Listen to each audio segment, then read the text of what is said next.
So now that I've finished getting the consistency just right, it's still a little bit soft. I added a little bit more flour, but it's still soft, and that's okay because you may not be baking these cookies, but you are going to be chilling them, and that's going to make them come together.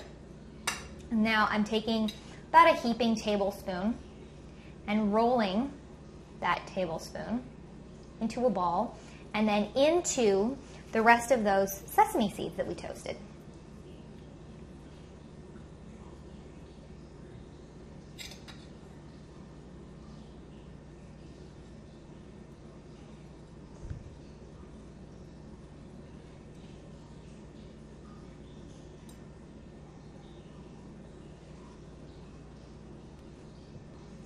Now your hands will get a little bit sticky, but that's okay. I'm going to finish plating these up.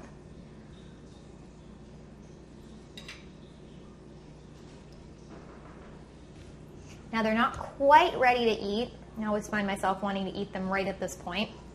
But if you can resist, you'll get them right to the right texture if you put them in the fridge just until they harden up a little bit, you know, as little as 15 minutes, and then you're ready to go.